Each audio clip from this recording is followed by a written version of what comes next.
ಒಂಬತ್ತನೇ ತರಗತಿ ವಿದ್ಯಾರ್ಥಿಗಳಿಗೆ ಏಜು ಆಲ್ರೌಂಡರ್ ಚಾನಲ್ಗೆ ಸ್ವಾಗತ. ಈ ದಿನ ನಿಮ್ಮ ಹಿಂದಿಯ ಮೂರನೇ ಪಾಠ ಸ್ವಾಮಿ ವಿವೇಕಾನಂದ್ ಇದನ್ನು ನೋಡೋಣ. ಈ गद्यವನ್ನು ಬರೆದವರು डॉक्टर जगदीश चंद्र. आशय: भारत देश में जन्मे अनेक महान व्यक्तियों ने भारत की कीर्ति विदेशों में फैलाई. ಭಾರತ ದೇಶದಲ್ಲಿ ಜನ್ಮ ತಳೆದ ಅನೇಕ ಮಹಾನ್ ವ್ಯಕ್ತಿಗಳು ಭಾರತದ ಕೀರ್ತಿಯನ್ನು ವಿದೇಶಗಳಲ್ಲಿ ಹರಡಿದ್ದಾರೆ. ವಿದೇಶಗಳಲ್ಲಿ ಭಾರತ ಕೀರ್ತಿ ಪಸರಿಸುವಂತೆ ಮಾಡಿದ್ದಾರೆ. ಅನೇಕ ಮಹಾನ್ ವ್ಯಕ್ತಿಗಳು ಭಾರತ ದೇಶದಲ್ಲಿ ಜನ್ಮ ತಳೆದು ಭಾರತ ದೇಶದ ಕೀರ್ತಿಯನ್ನು ವಿದೇಶಗಳಲ್ಲಿ ಹರಡುವಂತೆ ಮಾಡಿದ್ದಾರೆ. ऐसे व्यक्तियों में ಇಂಥ ವ್ಯಕ್ತಿಗಳಲ್ಲಿ ऐसे व्यक्तियों में से एक है स्वामी विवेकानंद. ಇಂಥ ವ್ಯಕ್ತಿಗಳಲ್ಲಿ ಒಬ್ಬರು ನಮ್ಮ स्वामी विवेकानंद. इस पाठ में उनकी महानता के परिचय, ಈ ಪಾಠದಲ್ಲಿ ಅವರ ಮಹಾನತೆಯ ಪರಿಚಯ, के साथ देश प्रेम की प्रेरणा, ದೇಶ ಪ್ರೇಮದ ಪ್ರೇರಣೆ भी प्राप्त कर सकते हैं. ಈ ಪಾಠದಲ್ಲಿ ಅವರ ಮಹಾನತೆಯ ಪರಿಚಯ ಆಗ್ತದೆ ನಮಗೆ. ಮತ್ತೆ ಅದರ ಜೊತೆಗೆ के साथ देश प्रेम की प्रेरणा, ದೇಶ ಪ್ರೇಮದ ಬಗ್ಗೆ ನಮಗೆ ಪ್ರೇರಣೆ ಕೂಡ ಪ್ರಾಪ್ತಿ ಆಗ್ತದೆ ಅಂತ, ಪ್ರಾಪ್ತ कर सकते हैं, ಅದನ್ನು ಕೂಡ ನಾವು ಪ್ರಾಪ್ತಿ ಮಾಡ್ಕೋಬಹುದು ಅಂತ ಈ ಗದ್ಯದ ಆಶಯವನ್ನು ಲೇಖಕರು ನೀಡಿದ್ದಾರೆ. ಭಾರತ ಕೆ ಇತಿಹಾಸ में स्वामी विवेकानंद का नाम अमर है. ಭಾರತದ ಇತಿಹಾಸದಲ್ಲಿ ಸ್ವಾಮಿ ವಿವೇಕಾನಂದರ ಹೆಸರು ಅಮರವಾಗಿದೆ. इस वीर सन्यासी ने देश विदेश में भ्रमण कर भारतीय धर्म और दर्शन का प्रसार किया. ಈ ವೀರ ಸನ್ಯಾಸಿ ದೇಶ ವಿದೇಶಗಳಲ್ಲಿ ಭ್ರಮಣ ಕರ್ ಅಂದ್ರೆ घूमकर ಅಂದ್ರೆ ಸುತ್ತಾಡಿ ಭಾರತೀಯ ಧರ್ಮ और दर्शन, ಭಾರತೀಯ ಧರ್ಮ ಮತ್ತು ಭಾರತೀಯ ಸಂಸ್ಕೃತಿಯ ದರ್ಶನವನ್ನು ಪ್ರಸಾರ ಮಾಡಿದರು ಅಂತ, ಪ್ರಸಾರ ಕಿಯ, ಅದನ್ನು ಎಲ್ಲರಿಗೂ ತಿಳಿಸಿ ಹೇಳಿದರು. ತಥಾ ಸಮಾಜ ಸೇವಾ ಕಾ ನಯಾ ಮಾರ್ಗ ದಿಖಾಯ, ಇದರ ಜೊತೆಗೆ ಸಮಾಜ ಸೇವೆಯ ಒಂದು ಹೊಸ ಮಾರ್ಗವನ್ನು ಅವರು ಎಲ್ಲರಿಗೂ ತೋರಿಸಿಕೊಟ್ರು ಅಂತ. ಸ್ವಾಮಿ ವಿವೇಕಾನಂದ ಕಾ ಜನ್ಮ 12 जनवरी 1863 ಅಂದ್ರೆ 1863 को कलकत्ते के एक कायस्थ घराने में हुआ था. ಸ್ವಾಮಿ ವಿವೇಕಾನಂದರ ಜನನ 12 ಜನವರಿ 1863ರಲ್ಲಿ ಕಲ್ಕತ್ತೆಯ ಒಂದು ಒಳ್ಳೆಯ ಘರಾನೆ ಕುಲದಲ್ಲಿ, ಒಂದು ಸಂಪ್ರದಾಯವಾದಿ ಒಂದು ಒಳ್ಳೆಯ ಕುಲದಲ್ಲಿ ಅವರ ಜನ್ಮವಾಯಿತು ಅಂತ. उनके बचपन का नाम नरेंद्र देव था. ಅವರ ಬಾಲ್ಯದ ಹೆಸರು ನರೇಂದ್ರ ದೇವ ಎಂದಿತ್ತು. उनके पिता श्री विश्वनाथ दत्त एक प्रतिष्ठित वकील थे. ಅವರ ತಂದೆ ಶ್ರೀ ವಿಶ್ವನಾಥ್ ದತ್ತ ಒಬ್ಬ ಪ್ರಸಿದ್ಧ ವಕೀಲರಾಗಿದ್ದರು, ಅಂದರೆ ನ್ಯಾಯವಾದಿಗಳಾಗಿದ್ದರು. उनकी माता श्रीमती भुवनेश्वरी देवी धर्मपरायण महिला थी. ಅವರ ತಾಯಿ ಶ್ರೀಮತಿ ಭುವನೇಶ್ವರಿ ದೇವಿಯವರು ಧರ್ಮಪರಾಯಣ, ಅತ್ಯಂತ ಧರ್ಮದಲ್ಲಿ ನಿಷ್ಠೆಯುಳ್ಳುವಂತಹ ಮಹಿಳೆಯಾಗಿದ್ದರು ಅಂತ. ಬಾಲಕ್ ನರೇಂದ್ರ ಕಾ ಶರೀರ ಸ್ವಾಸ್ಥ್ಯ ಸುಡೌಲ್ ಔರ್ ಸುಂದರತಾ. ಬಾಲಕ್ ನರೇಂದ್ರನ ಶರೀರ ಅತ್ಯಂತ ಆರೋಗ್ಯವಾಗಿತ್ತು. ಸ್ವಾಸ್ಥ್ಯ ಅಂದ್ರೆ ಆರೋಗ್ಯದಿಂದ ಕೂಡಿತ್ತು. ಸುಡೌಲ್ ಅಂತಂದ್ರೆ ಸುಂದರ ಆಕಾರವಾಲ ಅಂತ, ಅಂದ್ರೆ ಅತ್ಯಂತ ಸುಂದರ ಪುರುಷರಾಗಿದ್ರಂತ. ಸುಡೌಲ್ ಅವರು ಸುಂದರತಾ ಅಂದ್ರೆ ಗಟ್ಟಿಮುಟ್ಟಾಗಿ ಒಳ್ಳೆಯ ಆರೋಗ್ಯವಂತ ಸುಂದರ ಶರೀರ ಆ ಬಾಲಕನದಾಗಿತ್ತು. ಕುಸ್ತಿ ಲಡನೆ, ಕುಸ್ತಿ ಆಡುವುದು, ಲಡನೆ ಅಂದ್ರೆ ಹೋರಾಡುವುದು, ಗುದ್ದಾಡುವುದು, ಕುಸ್ತಿ ಲಡನೆ. ದೌಡ್ ಲಗಾನೆ, ಓಡುವುದು, ಓಟ. ಗೂಡ್ ಸವಾರಿ, ಕುದುರೆ ಸವಾರಿ. ಕರ್ನೆ ಔರ್ ತೈರ್ನೆ ಮೇ, ಈಜುವುದರಲ್ಲಿ. ಉನ್ಹೇ ಬಡಾ ಆನಂದ್ ಮಿಲ್ತಾ ಥಾ. ಈ ಕುಸ್ತಿ ಆಡುವುದರಲ್ಲಿ, ಓಡುವುದರಲ್ಲಿ, ಕುದುರೆ ಸವಾರಿ ಮಾಡುವುದರಲ್ಲಿ, ಈಜುವುದರಲ್ಲಿ ಉನ್ಹೇ ಬಡಾ ಆನಂದ ಮಿಲ್ತಾ ಥಾ. ಅವನಿಗೆ ಈ ಬಾಲಕನಿಗೆ ಬಹಳ ಆನಂದ ಸಿಗ್ತಾ ಇತ್ತು. वे संगीत एवं खेल कूद की प्रतियोगिताओं में भी भाग लिया करते थे. ಅವರು ಸಂಗೀತ ಮತ್ತು ಖೇಲ್ ಕೂದ್, ಆಟ ಮತ್ತು ಓಡಾಟ. ಖೇಲ್ ಕೂದ್ ಅಂತಂದ್ರೆ ಆಟ ಮತ್ತು ಜಿಗಿದಾಟ ಅಂತ ಹೇಳ್ಬೋದು, ಜೋಡು ನುಡಿಯ ಹಾಗೆ. ಆಟ ಜಿಗಿದಾಟದಲ್ಲಿ, ಕೂದ್ ಅಂದ್ರೆ ತೆಳಗೆ ಜಿಗಿಯುವುದು, ಖೇಲ್ ಕೂದ್ ಅಂದ್ರೆ ಆಟ ಜಿಗಿದಾಟಗಳ ಪ್ರತಿಯೋಗಿತಾ ಅಂದ್ರೆ ಸ್ಪರ್ಧೆಯಲ್ಲಿ, ಪ್ರತಿಯೋಗಿತಾವೊಮ್ಮೆ ಅಂದ್ರೆ ಸ್ಪರ್ಧೆಗಳಲ್ಲಿ भी भाग लिया करते थे, ಅವುಗಳಲ್ಲಿ ಕೂಡ ಅವರು ಭಾಗವಹಿಸ್ತಿದ್ರು ಅಂತ. नरेंद्र आरंभ में ही पढ़ाई लिखाई में भी बड़े तेज थे. नरेंद्र आरंभ से ही पढ़ाई लिखाई में ಬಡೇ ತೇಜ್ थे. ಅವರು ಕೇವಲ ಈ ಆಡೋದ್ರಲ್ಲಿ ಇದರಲ್ಲಿ ಅಷ್ಟೇ ಇರಲಿಲ್ಲ, ಪಢಾಯಿ ಲಿಖಾಯಿ ಓದುವುದು ಬರೆಯೋದ್ರಲ್ಲಿ ಕೂಡ ತುಂಬಾ ತೇಜ್ ಅಂದ್ರೆ ಚುರುಕಿನಿಂದ ಕೂಡಿದ್ದರು, ಒಳ್ಳೆ ಚುರುಕಿನಿಂದ ಕೂಡಿದ್ದರು. वे अपने स्कूल में सर्वप्रथम रहा करते थे. ಅವರು ತಮ್ಮ ಶಾಲೆಯಲ್ಲಿ ಸರ್ವಪ್ರಥಮ ಎಲ್ಲರಿಗಿಂತ ಫಸ್ಟ್ ಬರ್ತಿದ್ರು ಅಂತ. ಸರ್ವಪ್ರಥಮ ಅಂದ್ರೆ ಎಲ್ಲರಿಗಿಂತ ಮೊದಲಿಗರಾಗಿ ಇರ್ತಾ ಇದ್ರು. ಎಂಟ್ರೆನ್ಸ್ ಪರೀಕ್ಷಾ में भी वे प्रथम श्रेणी में उत्तीर्ण हुए थे. ಎಂಟ್ರೆನ್ಸ್ ಎಕ್ಸಾಮ್, ಎಂಟ್ರೆನ್ಸ್ ಪರೀಕ್ಷೆಯಲ್ಲಿ ಕೂಡ ಅವರು ಪ್ರಥಮ ಶ್ರೇಣಿಯಲ್ಲಿ उत्तीर्णराದರು. बीए की परीक्षा पास करने के बाद उन्होंने कानून का अध्ययन प्रारंभ किया. बीए परीक्षೆ ಮುಗಿದ ಮೇಲೆ ಅವರು ಕಾನೂನಿನ ಅಧ್ಯಯನವನ್ನು ಪ್ರಾರಂಭ ಮಾಡಿದರು. इसी बीच में उनके पिता का देहांत हो गया. ಇದರ ನಡುವೆ ಅವರ ತಂದೆಯ ಮರಣವಾಯಿತು. ದೇಹಾಂತ ಹೋಗಯ ಅಂತಂದ್ರೆ ಮರಣವಾಯಿತು, ನಿಧನವಾಯಿತು ಅಂತ. ಅವರ ತಂದೆ ತೀರ್ಕೊಂಡ್ರು ಅಂತ.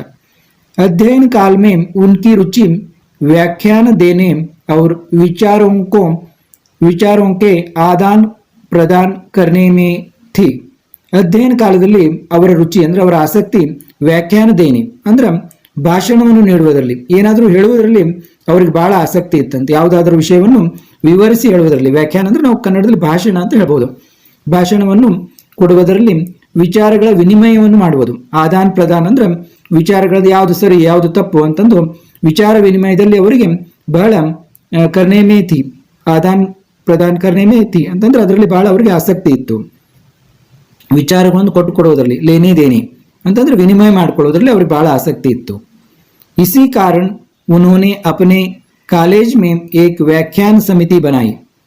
ಈ ಕಾರಣದಿಂದಾಗಿ ಅವರು ತಮ್ಮ ಕಾಲೇಜಿನಲ್ಲಿ ಒಂದು ಭಾಷಣ ಸಮಿತಿಯನ್ನು ರಚನೆ ಮಾಡಿದರು. ವ್ಯಾಖ್ಯಾನ ಸಮಿತಿ बनाई थी ಮಾಡಿದ್ದರು.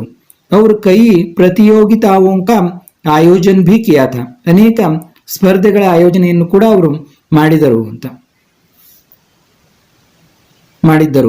ಮತ್ತೆ ಪಾಶ್ಚಾತ್ಯ ವಿಜ್ಞಾನ तथा दर्शन का भी उन्होंने अध्ययन किया था. ಪಾಶ್ಚಾತ್ಯ ವಿಜ್ಞಾನ ಅಂದ್ರೆ ಈ ವೆಸ್ಟರ್ನ್ ಸೈನ್ಸ್ ತಥಾ ಮತ್ತು ದರ್ಶನ್, ಅಲ್ಲಿಯ ಸಂಸ್ಕೃತಿಯ ಬಗ್ಗೆ ಕೂಡ ಕಾಬಿ ಉನ್ಹೋನೆ ಅಧ್ಯಯನ ಕಿಯಾ ಥಾ. ಅಲ್ಲಿಯ ವಿಜ್ಞಾನ ಹೇಗಿದೆ, ಪಾಶ್ಚಾತ್ಯ ದೇಶಗಳಲ್ಲಿ ವಿದೇಶಗಳಲ್ಲಿ ಅಲ್ಲಿಯ ವಿಜ್ಞಾನ ಹೇಗಿದೆ, ಸೈನ್ಸ್ನಲ್ಲಿ ಅವರು ಹೇಗಿದ್ದಾರೆ ಮತ್ತು ಅವರ ಸಂಸ್ಕೃತಿ ಹೇಗಿದೆ, ದರ್ಶನ್ ಕಾಬಿ ಉನ್ಹೋನೆ ಅಧ್ಯಯನ ಕಿಯಾ ಥಾ. ಅದರ ಬಗ್ಗೆ ಕೂಡ ಅವರಿಗೆ ಒಂದು ಆಸಕ್ತಿ ಇತ್ತು. ಪರದೇಶಗಳಲ್ಲಿ ವಿಜ್ಞಾನದಲ್ಲಿ ಹೇಗೆ ಮುಂದುವರೆದಿದ್ದಾರೆ, ಅವರ ಸಂಸ್ಕೃತಿ ಹೇಗಿದೆ ಅನ್ನುವುದನ್ನು ಕೂಡ ಅವರು ಅಧ್ಯಯನ ಮಾಡಿದ್ದರು.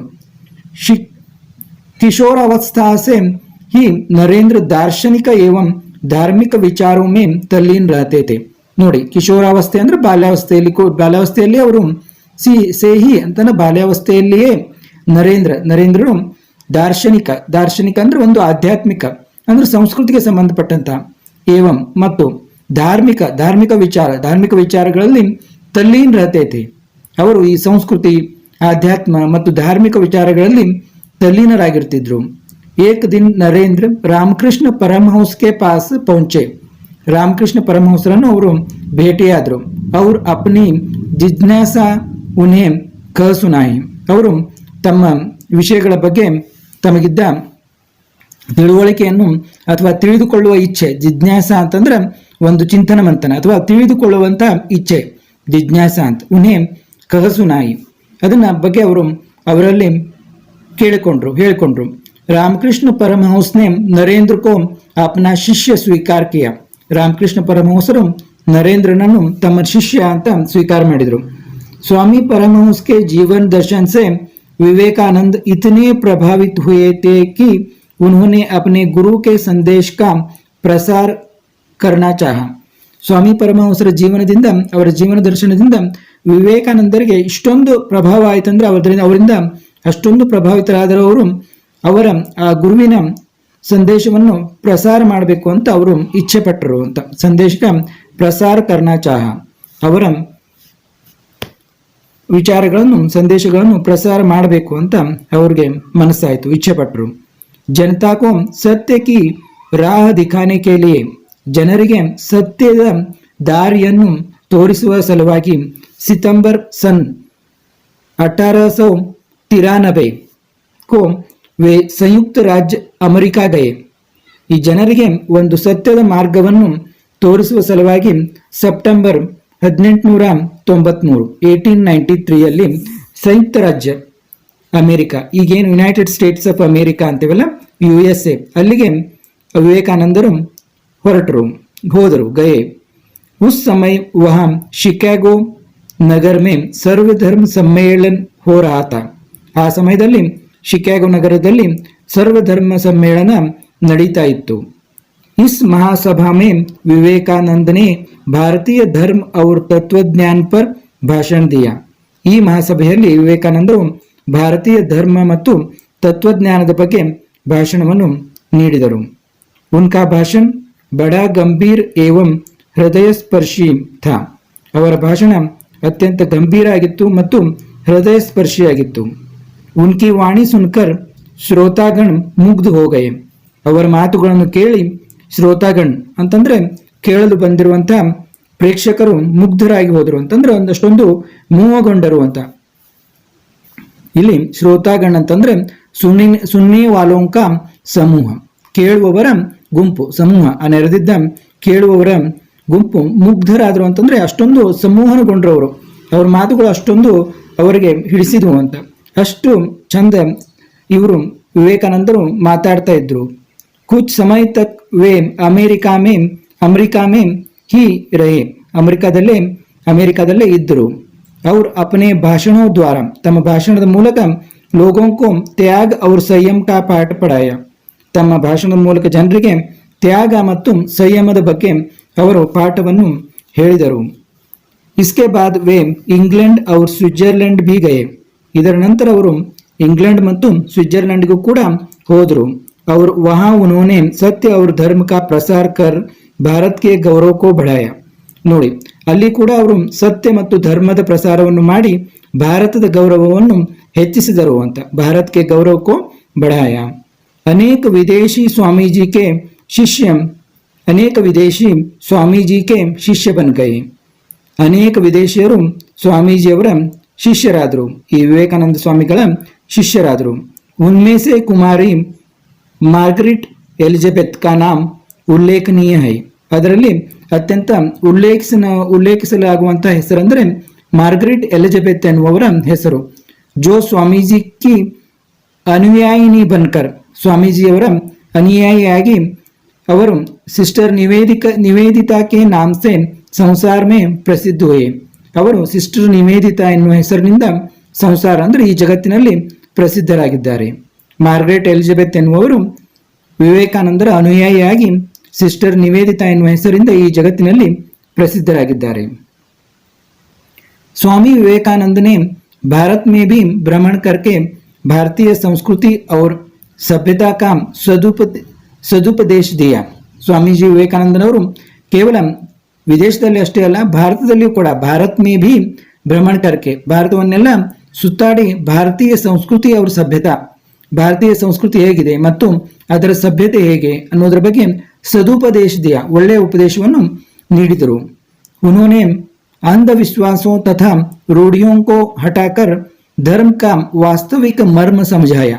ನೋಡಿ, ಅವರು ಅಂಧವಿಶ್ವಾಸ ಅಂದ್ರೆ ಈ ಮೂಢನಂಬಿಕೆಗಳು, ತಥಾ ರೂಢಿಯ, ಈ ಮೂಢನಂಬಿಕೆಗಳು ಮತ್ತು ಈ ರೂಢಿಗಳು ಇರ್ತಾವಲ್ಲ ಅವನ್ನೆಲ್ಲ ಹಠಾಕರ್ ತೊಲಗಿ ಹಾಕಿ ಧರ್ಮ ಕಾ ವಾಸ್ತವಿಕ ಮರ್ಮ, ಧರ್ಮದ ನಿಜವಾದ ಮರ್ಮ, ಅದರ ರಹಸ್ಯ, ಅದರ ಉಪದೇಶ ಏನು ಅನ್ನೋದು, ಧರ್ಮ ಏನು ಹೇಳ್ತದೆ ಅನ್ನುವ ಒಂದು ರಹಸ್ಯವನ್ನು ಸಮಜಾಯ, ಜನರಿಗೆ ತಿಳಿ ಹೇಳಿದರು. ಸಾಧು ಸನ್ಯಾಸಿ ವರ್ಗ ಕೋ ಭಿ उन्होंने शांति प्राप्त करने का नया मार्ग जताया. ಸಾಧು ಸನ್ಯಾಸಿಗಳಿಗೂ ಕೂಡ ಅವರು, ಸಾಧು ಸನ್ಯಾಸಿಯ ಏನು ವರ್ಗ ಇತ್ತಲ್ಲ, ಗುಂಪಿತ್ತಲ್ಲ, ಅದಕ್ಕೂ ಕೂಡ ಅವರು ಶಾಂತಿಯನ್ನು ಪಡೆಯಲು, ಶಾಂತಿಯ ಒಂದು ಪ್ರಾಪ್ತಿಯನ್ನು ಮಾಡಿಕೊಳ್ಳಲು ಹೊಸ ಮಾರ್ಗವನ್ನು ಅವರು ಸೂಚಿಸಿದರು. ಅದೇನು ಅಂತಂದ್ರೆ ವಹತ, ಅದೇನಾಗಿತ್ತಂದ್ರೆ ದೀನ ದುಃಖಿ ಜನೋಂಕಿ ಸೇವಾ ಅವ್ರ ಸಹಾಯತಾ ಕಾ ಮಾರ್ಗ. ಈ ದೀನ ದುಃಖಿ ಅಂದ್ರೆ ಈ ಬಡವರು, ದೀನರು ಮತ್ತು ದುಃಖ ಅಂದ್ರೆ ಕಷ್ಟದಿಂದ ಬಾಳ್ತಿರುವಂತಹ ಜನಗಳ ಸೇವೆಯನ್ನು ಮಾಡಬೇಕು, ಅವರಿಗೆ ನಾವು ಸಹಾಯ ಮಾಡಬೇಕು, ಅದೇ ಮಾರ್ಗ ಅಂತ ಅವರು ವಿವೇಕಾನಂದರು ಹೇಳಿದರು. ಸ್ವಾಮಿ ವಿವೇಕಾನಂದ ने समाज सेवा को परमात्मा की सच्ची सेवा बतलाए. ಸ್ವಾಮಿ ವಿವೇಕಾನಂದರು ಸಮಾಜ ಸೇವೆ ಅಂದ್ರೆ ಏನು, ಸಮಾಜ ಸೇವೆಯೇ ಪರಮಾತ್ಮನ ನಿಜವಾದ ಸೇವೆ ಅಂತ ಹೇಳಿದರು. ವೇ ಸ್ವಯಂ ಭೀ ಸಮಾಜ ಸೇವಾ ಮೇ ಲಗ್ ಜಾತೆ थे. ಅವರು ಸ್ವಯಂ ಖುದ್ದಾಗಿ ಸಮಾಜ ಸೇವೆಯಲ್ಲಿ ತೊಡಗಿಕೊಂಡಿದ್ದರು. सन 1897 में प्लेग और अकाल से पीड़ित भारतवासियों की उन्होंने बड़ी तन्मयता से सेवा की थी. ನೋಡಿ 1897ರಲ್ಲಿ 1897ನಲ್ಲಿ ಪ್ಲೇಗ್ ಮತ್ತು ಅದರಿಂದ ಅಕಾಲ ಮೃತ್ಯು ಆದಂತಹ ಪೀಡಿತ ಭಾರತವಾಸಿಗಳಿಗೆ ಅವರು ಅಕಾಲ ಪೀಡಿತರಾದಂತಹ ಭಾರತವಾಸಿಗಳಿಗೆ ಅತ್ಯಂತ ತನ್ಮಯತೆಯಿಂದ ಬಡಿ ತನ್ಮಯತಾಸೆ ಸೇವಾ ಕೀತಿ ಬಹಳ ತನ್ಮಯರಾಗಿ ಅವರನ್ನು ಸೇವೆಯಲ್ಲಿ ತಮ್ಮನ್ನು ತಾವು ತೊಡಗಿಸಿಕೊಂಡರು, ಸೇವೆಯನ್ನು ಮಾಡಿದರು. ಸಮರ್ಥ ಲೋಗೋं को उन्होंने गरीबों की दशा सुधारने का ಸಂದೇಶ ದಿಯ. ಈ ಸಮರ್ಥ ಯಾರು ಬಡ ಶ್ರೀಮಂತರಿರ್ತಾರೆ, ಅನುಕೂಲಸ್ಥರಿರ್ತಾರೆ, ಬಲಿಷ್ಠರಿರ್ತಾರೆ ಅಂತ ಲೋಗೋ ಜನರಿಗೆ ಉನ್ಹೋನೆ ಗರೀಬೋಕಿ ಬಡವರ ದಶಾ ಸುಧಾರಣೆ ಕಾ ಅವರ ಒಂದು ಪರಿಸ್ಥಿತಿಯನ್ನು ಸುಧಾರಣೆ ಮಾಡ್ರಿ ಅಂತ ಸಂದೇಶವನ್ನು ಕೊಟ್ಟರು. ಇಸಿ ಧ್ಯೇಯ ಸೆ ಉನ್ಹೋನೆ ಕಲ್ಕತ್ತೆ ಮೇ ರಾಮಕೃಷ್ಣ ಮಿಷನ್ ಕಿ ಸ್ಥಾಪನಾ ಕಿ. ಈ ಉದ್ದೇಶದಿಂದಲೇ ಈ ಗುರಿಯನ್ನು ಮುಟ್ಟುವುದಕ್ಕಾಗಿ ಅವರು ಕಲ್ಕತ್ತೆಯಲ್ಲಿ ರಾಮಕೃಷ್ಣ ಮಿಷನ್ ಅನ್ನು ಒಂದು ಸಂಸ್ಥೆಯನ್ನು ಸ್ಥಾಪನೆ ಮಾಡಿದರು. ಸ್ವಾಮೀಜಿ ने अज्ञान, अशिक्षा, विदेशी अनुकरण, दास्य मनोभाव आदि के पूरी प्रभावों का बोध कराया. ವಿವೇಕಾನಂದರು ಈ ಅಜ್ಞಾನ, ಅಶಿಕ್ಷಾ, ವಿದೇಶಿ ಅನುಕರಣ, ದಾಸ್ಯ ಮನೋಭಾವ ಆದಿಕೆ ಬುರೇ ಪ್ರಭಾವಂಕ ಬೋಧ ಕರಾಯ. ಅದರಿಂದ ಏನೇನು ಕೆಟ್ಟದ್ದಾಗ್ತದೆ ಈ ವಿದೇಶಿ ಅನುಕರಣೆ ಮಾಡುವುದರಿಂದ, ಅಜ್ಞಾನದಿಂದ, ಅಶಿಕ್ಷತೆಯಿಂದ, ದಾಸ್ಯ ಮನೋಭಾವವನ್ನು ನಾವು ಕೀಳು ಮನೋಭಾವವನ್ನು ಹೊಂದಿರುವುದರಿಂದ ಏನೇನು ಕೆಟ್ಟ ಪರಿಣಾಮಗಳಾಗುತ್ತವೆ ಅನ್ನೋದ್ರ ಬಗ್ಗೆ ಬೋಧನೆಯನ್ನು ಮಾಡಿದರು. ಉನ್ಹೋನೆ ಅಪನೆ ಭಾಷಣೋ ದ್ವಾರ ತಮ್ಮ ಭಾಷಣದ ಮೂಲಕ जनता को मन से हीनता की भावना को दूर भगाने का ಪ್ರಾಮಾಣಿಕ ಪ್ರಯತ್ನ ಕಿಯ. ಅಂದ್ರೆ ಅವರು ಜನರ ಮನಸ್ಸಿನಿಂದ ತಮ್ಮ ಭಾರತೀಯರು ಅಂದ್ರೆ ಒಂದು ಹೀನ ಭಾವನೆ ಇತ್ತು. ಅವಾಗ ವಿದೇಶಿಯರು ಆಳುವಂತಹ ಕಾಲ, ಆದ್ರಿಂದ ಭಾರತೀಯರು ಹೀನರಲ್ಲ, ನಾವು ಅತ್ಯಂತ ಒಳ್ಳೆಯ ಜನರು, ನಮ್ಮ ಸಂಸ್ಕೃತಿ ಅತ್ಯಂತ ಮಿಗಿಲಾದದ್ದು ಅಂತ ತಿಳಿಸಿಕೊಂಡು ಎಲ್ಲರಿಗೂ ತಿಳಿಸಿ ಅವರಲ್ಲಿರುವ ಹೀನ ಭಾವನೆಯನ್ನು ದೂರ ಮಾಡಲು ಅತ್ಯಂತ ಪ್ರಾಮಾಣಿಕವಾಗಿ ವಿವೇಕಾನಂದರು ಪ್ರಯತ್ನಿಸಿದರು. ಅಪ್ನೆ ಏಕ್ ಭಾಷಣ ಮೇ ಉನ್ಹೋನೆ ಕಹಾ, ತಮ್ಮ ಭಾಷಣದಲ್ಲಿ ಅವರು ಹೀಗೆ ಹೇಳಿದ್ದಾರೆ. ಪ್ಯಾರೆ ದೇಶವಾಸಿಯೋ, ನನ್ನ ಪ್ರೀತಿಯ ದೇಶವಾಸಿಗಳೇ, ವೀರ್ ಬನೋ, ವೀರರಾಗಿರಿ. ಅವ್ರು ಲಲ್ಕಾರ್ ಕರ್ ಕಹೋ, ನೀವು ಲಲ್ಕಾರ್ ಕರ್ ಅಂದ್ರೆ ಒಂದು ಸವಾಲಿನಿಂದ, ಒಂದು ಹೆಮ್ಮೆಯಿಂದ, ಒಂದು ಜಿದ್ದಿನಿಂದ ಹೇಳ್ರಿ. ಕಿ ಮೈ ಭಾರತೀಯ ಹೂ, ನಾನು ಭಾರತೀಯನಾಗಿದ್ದೇನೆ ಅಂತ ಗರ್ವದಿಂದ, ಹೆಮ್ಮೆಯಿಂದ, ಜಿದ್ದಿನಿಂದ ಹೇಳ್ರಿ ನಾನು ಭಾರತೀಯ ಅಂತ. ಅದಕ್ಕೆ ಅಸಹ್ಯ ಪಟ್ಕೋಬೇಡ್ರಿ, ನಾನು ಭಾರತೀಯ ಅಂತಂದ್ರೆ ಎಲ್ಲರಿಗಿಂತ ಶ್ರೇಷ್ಠ ಅನ್ನೋ ಒಂದು ಹೆಮ್ಮೆಯಿಂದ ಹೇಳ್ರಿ ಅಂತ ಹೇಳ್ತಾರೆ. ಅನಪಢ ಭಾರತೀಯ, ನಿರ್ಧನ ಭಾರತೀಯ, ಅವರು ಇದನ್ನು ಭಾರತೀಯರಿಗೆಲ್ಲರೂ ಹೇಳ್ತಾರೆ. ಅನಪಢ ಭಾರತೀಯ ಅಂದ್ರೆ ಅಶಿಕ್ಷಿತ ಭಾರತೀಯ, ನಿರ್ಧನ ಭಾರತೀಯ ಅಂದ್ರೆ ದುಡ್ಡಿಲ್ಲದಂತ ಬಡವ ಭಾರತೀಯ, ಊಂಚಿ ಜಾತಿಕಾ ಭಾರತೀಯ ಅಂದ್ರೆ ಉತ್ತಮ ಕುಲ ಅಂತ ಏನು ಅವಾಗ ಕರೀತಿದ್ರ, ಉತ್ತಮ ಕುಲದಲ್ಲಿ ಜಾತಿಯಲ್ಲಿ ಹುಟ್ಟಿದಂತ ಭಾರತೀಯ, ನೀಚ ಜಾತಿಕಾ ಭಾರತೀಯ ಅಂದ್ರೆ ಕೆಳಗಿನ ಕುಲದಲ್ಲಿ ಹುಟ್ಟಿದಂತಹ ಭಾರತೀಯ, ಸಬ್ ಮೇರೆ ಭಾಯಿ ಹೈ, ಎಲ್ಲರೂ ನನ್ನ ಸಹೋದರರು. ಉನ್ಕಿ ಪ್ರತಿಷ್ಠಾ ಮೇರಿ ಪ್ರತಿಷ್ಠಾ ಹೈ, ಅವರ ಪ್ರತಿಷ್ಠೆಯೇ ನನ್ನ ಪ್ರತಿಷ್ಠೆ. ಉನ್ಕಾ ಗೌರವ್ ಮೇರಾ ಗೌರವ್ ಹೈ, ಅವರ ಗೌರವವೇ ನನ್ನ ಗೌರವ. 4 जुलाई सन 1902 को स्वामी विवेकानंद परलोक सिधारे. 4 जुಲೈ 1902ರಲ್ಲಿ ಸ್ವಾಮಿ ವಿವೇಕಾನಂದರು ಈ ಲೋಕವನ್ನು ತ್ಯಜಿಸಿದರು ಅಂತ, ಪರಲೋಕಕ್ಕೆ ಹೋದರು ಅಂದ್ರೆ ಅವರ ದೇಹಾಂತವಾಯಿತು, ನಿಧನ ಹೊಂದಿದ್ರು ಅಂತ. ಲೇಕಿನ್ ಆಜ್ ಭಿ ಉನ್ಕೆ ಕಾರ್ಯ ಔರ್ ಸಂದೇಶ್ ಅಮರ್ ಹೈ. ಲೇಕಿನ್ ಆದರೆ ಈಗಲೂ ಕೂಡ ಆಜ್ ಭಿ ಉನ್ಕೆ ಕಾರ್ಯ, ಅವರು ಮಾಡಿದಂತಹ ಕೆಲಸ ಮತ್ತು ಸಂದೇಶ ಅಮರವಾಗಿವೆ. ಅವು ಯಾರು ಎಂದಿಗೂ ಮರೆಯಲಾರ್ದಂಗೆ ಅಮರವಾಗಿವೆ. ಅಂತ ಕೆಲಸವನ್ನು ಅವರು ಮಾಡಿದ್ದಾರೆ ಅಂತ. ಲೇಖಕ್ ಪರಿಚಯ. ಇಸ್ ಪಾಠಕ್ಕೆ ಲೇಖಕ್ ಡಾಕ್ಟರ್ ಜಗದೀಶ್ ಚಂದ್ರ ಹೈ. ಈ ಪಾಠದ ಲೇಖಕರು ಡಾಕ್ಟರ್ ಜಗದೀಶ್ ಚಂದ್ರರು. इन्होंने भारत के किशोर बालिकाओं के समक्ष आदर्श प्रस्तुत करने के लिए, ಅವರು ಈ ಭಾರತದ ಬಾಲಕ ಬಾಲಕಿಯರಲ್ಲಿ ಒಂದು ಆದರ್ಶವನ್ನು ಮೂಡಿಸಬೇಕು. ಆದರ್ಶ ಪ್ರಸ್ತುತ ಕರ್ನೆ ಕೆ ಲಿಯೆ, ಅವರಿಗೆ ಒಂದು ಆದರ್ಶದ ಪ್ರಸ್ತುತಿಯನ್ನು ಮಾಡಬೇಕು ಅಂತ ಅನೇಕ ಮಹಾಪುರುಷೋं की ಜೀವನೀಯ ಲಿಖೆ ಹೈ, ಅನೇಕ ಮಹಾಪುರುಷರ ಜೀವನದ ಬಗ್ಗೆ ಬರೆದಿದ್ದಾರೆ ಅಂತ. ಇನ್ನು ಶಬ್ದಾರ್ಥ ಅಲ್ಲಲ್ಲಿ ಹೇಳಿದ್ದೀನಿ. ಘರಾನ ಅಂದ್ರೆ ಕುಲ, ಅಂದ್ರೆ ಯಾವ ಕುಲದಲ್ಲಿ ಹುಟ್ಟಿದ್ರು ಅಂತ ಕುಲ ಅಂತ ಹೇಳ್ತೀವಲ್ಲ ಅದು. ಭ್ರಮಣಕರ್ಣ ಅಂದ್ರೆ ಘೂಮ್ನ ಸುತ್ತಾಡುವುದು. ಪ್ರತಿಷ್ಠಿತ ಅಂದ್ರೆ ಪ್ರಸಿದ್ಧ. ಧರ್ಮ ಪರಾಯಣ ಅಂದ್ರೆ ಧರ್ಮ ಕಾ ಪಾಲನ್ ಕರ್ನೇವಾಲ, ಧರ್ಮವನ್ನು ಆಚರಿಸುವವರು, ಧರ್ಮದಂತೆ ನಡೆಯುವವರು ಅಂತ. ಸುಡೌಲ ಅಂದ್ರೆ ಸುಂದರ ಆಕಾರವಾಲ, ಅಂದ್ರೆ ವಿವೇಕಾನಂದರು ಸುಡೌಲ ಅಂದ್ರೆ ಸುಂದರ ಆಕಾರವನ್ನು ಹೊಂದಿದ್ರು ಅಂತ. ರುಚಿ ಅಂದ್ರೆ ಆಸಕ್ತಿ. ವ್ಯಾಖ್ಯಾನ ಅಂದ್ರೆ ಭಾಷಣ. ಆದಾನ್ ಪ್ರದಾನ್ ಅಂದ್ರೆ ಲೇನಾ ದೇನಾ ಅಂದ್ರೆ ಕೊಡು ತೆಗೆದುಕೊಳ್ಳುವುದು. ಜಿಜ್ಞಾಸ ಅಂದ್ರೆ ಜಾನ್ನೇಕಿ ಇಚ್ಛಾ ಅಂದ್ರೆ ತಿಳಿದುಕೊಳ್ಳುವ ಒಂದು ಇಚ್ಛೆ. ತತ್ವಜ್ಞಾನ ಅಂದ್ರೆ ಬ್ರಹ್ಮಜ್ಞಾನ. ಶ್ರೋತಾಗಣ ಅಂದ್ರೆ ಸುನ್ನೆ ವಾಲೋಂಕ ಸಮೂಹ, ಕೇಳುವವರ ಒಂದು ಸಮೂಹ, ಗುಂಪು. ಮುಗ್ಧ ಅಂದ್ರೆ ಮೋಹಿತ ಅಂದ್ರೆ ಸಮೋಹಿತ ಆಗಿರುವಂಥದ್ದು, ಅತ್ಯಂತ ತಲ್ಲೀನರಾಗಿ ಕೇಳುವಂತ ಒಂದು ಸ್ಥಿತಿ. ಮರ್ಮ ಅಂದ್ರೆ ಭೇದ, ರಹಸ್ಯ, ಅದರ ರಹಸ್ಯ ಅಂದ್ರೆ ಧರ್ಮದ ರಹಸ್ಯವನ್ನು ಅವ್ರು ಹೇಳಿದ್ರು ಅಂತ. ಜತಾನ ಅಂದ್ರೆ ಬತಾನ. ಲಲಕಾರ ಅಂದ್ರೆ ಚುನೌತಿ, ಚಾಲೆಂಜ್. ನಾ ಹೇಳಿದೆ ಅಂದ್ರೆ ನಾವು ಹೆಮ್ಮೆಯಿಂದ ಒಂದು ಚಾಲೆಂಜ್ ಆಗಿ ಹೇಳಬೇಕು ನಾವು ಭಾರತೀಯರು ಅಂತ. ಪರಲೋಕ ಸಿಧರಣ ಅಂದ್ರೆ ಮರಣ, ದೇಹಾಂತೋನ ಅಂದ್ರೆ ನಿಧನರಾಗುವುದು ಅಂತ. ಇಲ್ಲಿಗೆ ಈ ಸ್ವಾಮಿ ವಿವೇಕಾನಂದ ಪಾಠ ಮುಗಿಯಿತು. ಈಗಾಗಲೇ ನಿಮ್ಮ ಮೊದಲನೇ ಮತ್ತು ಜಯ ಜಯ ಭಾರತ ಮಾತಾ ಅನ್ನುವ ಪದ್ಯ ಮತ್ತು ಗುಲಾಬಿ ಸಿಂಹ ಪಾಠವನ್ನು ಮಾಡಿದ್ದೇನೆ, ಅವನ್ನು ಕೂಡ ನೋಡಿರಿ. ಮತ್ತೆ ಮುಂದಿನ ಪಾಠ ಪ್ರಶ್ನೋತ್ತರಗಳನ್ನು ಕೂಡ ನಮ್ಮ ಚಾನಲ್ನಲ್ಲಿ ಮಾಡುತ್ತಾ ಇರುತ್ತೇವೆ. ಆದ್ದರಿಂದ ರೆಗ್ಯುಲರ್ ಆಗಿ ನಮ್ಮ ಚಾನಲ್ ಅನ್ನು ನೋಡಿ, ಸಬ್ಸ್ಕ್ರೈಬ್ ಮಾಡಿ, ಬೆಲ್ ಬಟನ್ ಒತ್ತಿ, ಅಂದರೆ ನಿಮಗೆ ನೋಟಿಫಿಕೇಶನ್ ಬರ್ತದೆ ನಾವು ಮಾಡುವ ವಿಡಿಯೋದ. ಎಲ್ಲರಿಗೂ ನನ್ನ ಧನ್ಯವಾದ.